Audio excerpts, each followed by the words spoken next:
Alright guys, welcome back to your video tutorial on Microsoft Excel Refresher Day 1, and we're going to go ahead and pick it up with the Jan-Feb Worksheet tab, alright? We've completed all 5 steps here in Sales by Region, and we've got a lot to do in Jan-Feb, so I'm just going to get right to it.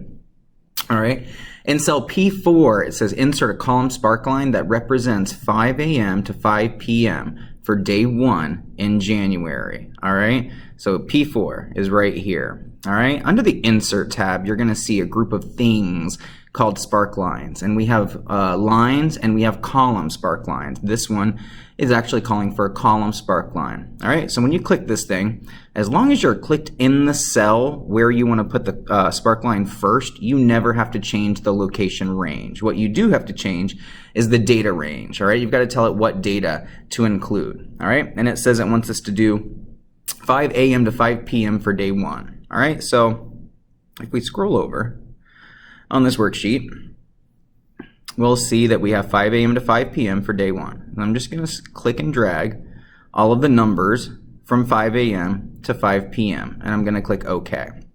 And that's what's called a column sparkline. All right, and if you look at number 2, it says use a fill method to carry this column sparkline to every day in January. All right, so I'm going to have to scooch this question bank over just a little bit so that I can get into the corner here with my skinny black cross. I'm going to grab it and pull it all the way down for all of the days in January. All right, and now you can see that we have a column sparkline representing every single day for all of our data in January. All right, merge cells A1 through O1 and then center the text. All right, so right here, A1 through O1.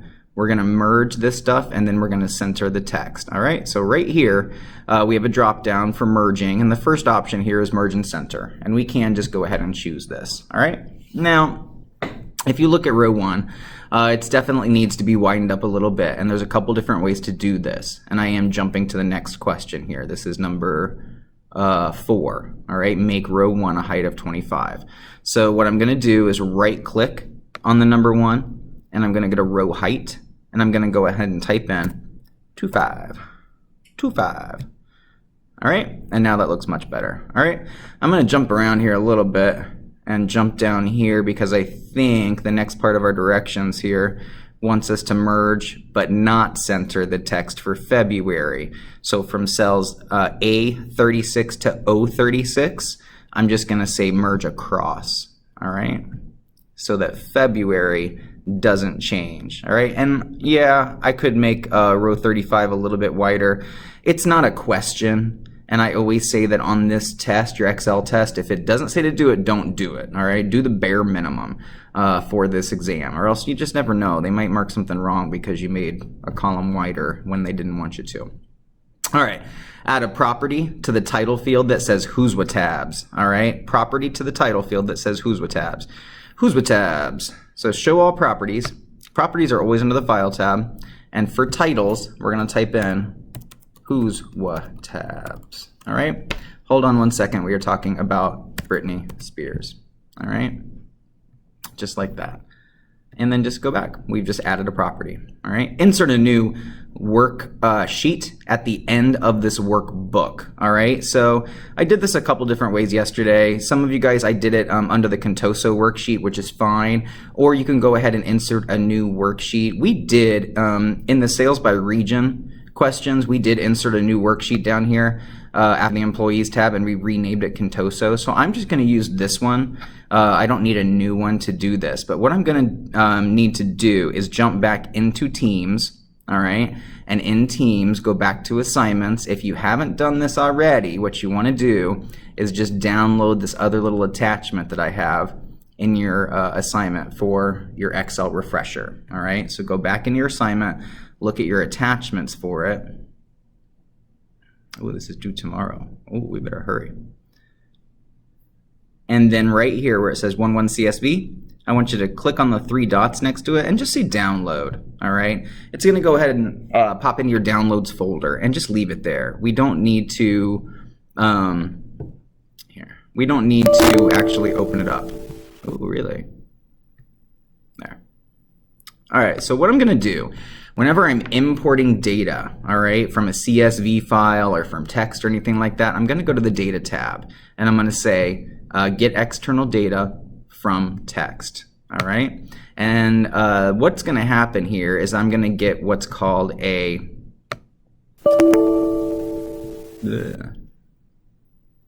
pause.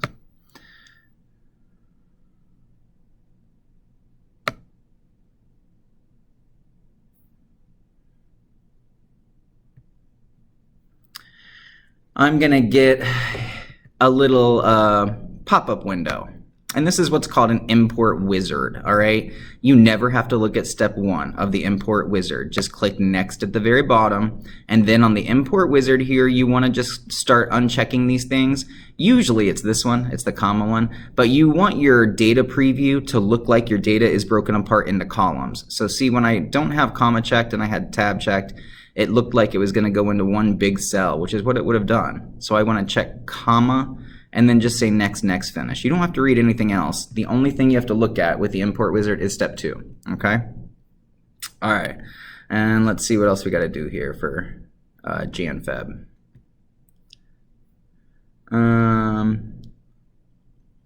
In cell P38, insert a sparkline that represents, oh, okay, so same thing. This is a regular sparkline, not a column sparkline. All right, so cell P38, insert tab, and we're gonna say line. All right, we're gonna click and drag from 5 p.m. all the way over to 5 a.m. and then just click OK. All right, and there's my sparkline. It is literally just a little squiggle of a line, and I'm gonna carry it down to all of the days there in February. All right, so just like that. And that, I believe, is the last thing we have to do for Jan Feb. Let's go up and just make sure. Yep. All right. Order details worksheet. Use a fill method to copy the formulas from cell F3 to the rest of the rows in column F. All right. So I'm going to click in cell F3 and I'm just going to pull this formula all the way down. All right. And there's 214 rows. Look at the formula too. What is it doing? It's the sum of C81 and D81. So C87, sorry. So it's adding up, it's multiplying these and then adding it up, or subtracting it from C187 and E187. Oh, okay. All right, what is this stuff? Let's go all the way up. Oh, it's prices, quantities, and discounts. I get it. All right. All right, use a formatting method for column C that highlights the above average values for all values above average with a green fill and dark green text. All right, so for column C, for the unit price column, we're going to use a formatting method, and I believe it's under top bottom rules. Yeah, it's called above average. So what this is going to do is it's going to highlight, it's going to basically take all this data, add it up, and divide it by however many rows there just was, and it's going to basically pick out the averages and highlight them with a green fill and dark green text, and just say okay. All right, so these are the above average values. So these numbers should be higher than just about every other number in the list, and it looks like they are. We're in the 20s and 40s and 50s here, and then we got one that's 80. All right. Remove all duplicates from column A. All right, so click anywhere in here, and under the data tab, you're gonna see remove duplicates right here. All right, and once you click on remove duplicates, they said that they wanted us to do it just from column A, which is the order ID column. So I'm gonna uncheck everything else. And make sure you scroll down here. It looks like there's one down here too. Yep, extended price, and just say okay. 126 duplicates were found and removed. All right. In column F, use an automatic formatting method that highlights the top 10% with a light red fill and dark red text. Okay, so another conditional formatting thing, and hopefully you guys are getting used to this a little bit. All right, so it wants us to use an automatic fill method that highlights the top 10% with a light red fill and dark red text. All right, so if you go to highlight cell rules, oh no, it's under top bottom too, there it is.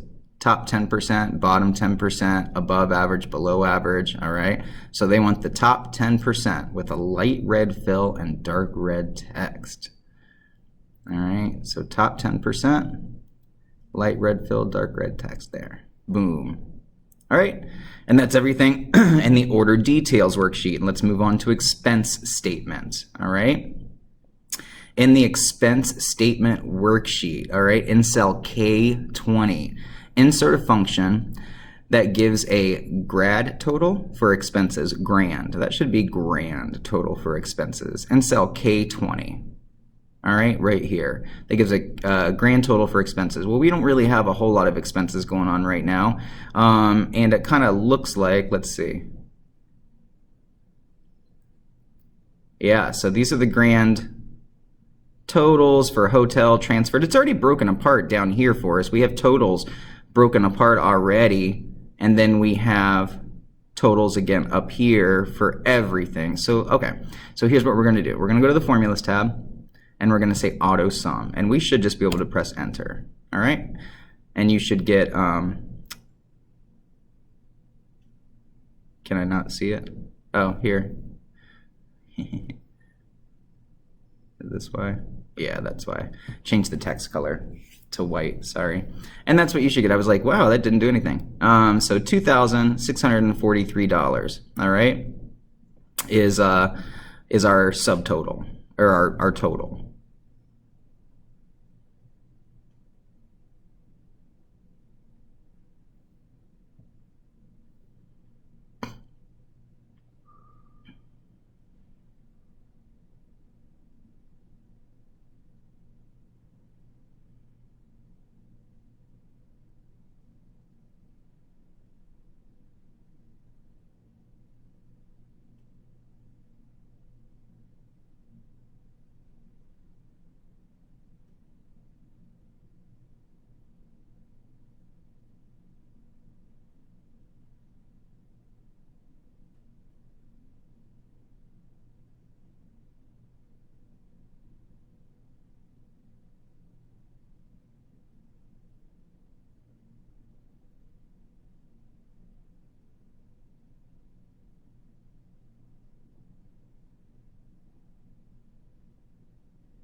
All right, in cell K22, use a formula to display the total. K22, is that this one? Yeah, okay. In cell K22, use a formula to display the total from cell K20, even if the values are changed. All right, to display, use a formula to display the total from cell, even if the values are changed. Okay. So what I guess I want to do is just really display this right here. Here's what I'm gonna do. I'm gonna say, let's rewrite this a little bit. And let's say these are the advances here, and let's say, no, here, let's work this out.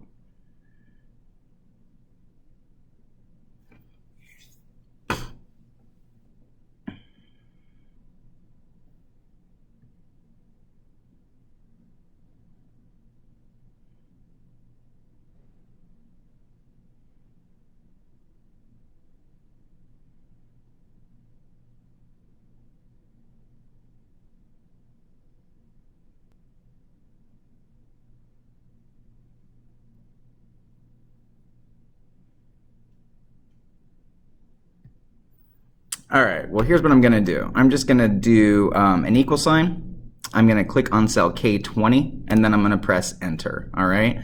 That way I'm displaying the function and formula in cell K20. We could probably do a lot more with this. I'm gonna rewrite this. All right, but for right now, hide row 1, that's easy. So row 1 right here has nothing in it, and if you click on it, you'll see that it's just kind of chilling there. So I'm gonna right click, and I'm gonna say hide, boom. That one's easy. Use a formatting method for column C that adds 1 decimal place for a total of 2. All right, so if you look, it's not column C, by the way, it's column K. So in column K, right here, we just want to say either increase or decrease decimal, all right? And well, maybe I have to just select the numbers because I do have dates up here. It's yelling at me. There, yeah. All right, increase decimal, decrease decimal, increase decimal, decrease decimal. Easy right there. All right, under the employees worksheet. All right, so this is exactly like a test question that you will see. Scroll all the way over because in column G is where you start to see this stuff. Use a formatting method so that all contents in column C fit on multiple lines. Position this text box to the right of column C that it covers E3 through H3. All right, so look at column C. It's got all this text that's bleeding off into columns D and E. And all I want to do is come up here and say wrap text. All right? And that way it's the text is on multiple lines now in column C. All right? It says now position this text box to the right of column C so that it covers E3 through H3. So I'm going to click in the text box, hover over the corner until I get my 4-pronged arrow. I'm going to grab it and scooch it all the way over so that it's covering E3 through H3. And this is a test question. It's a real weird one too. I think it's with a chart. They have you doing it with a chart. E3 through H3.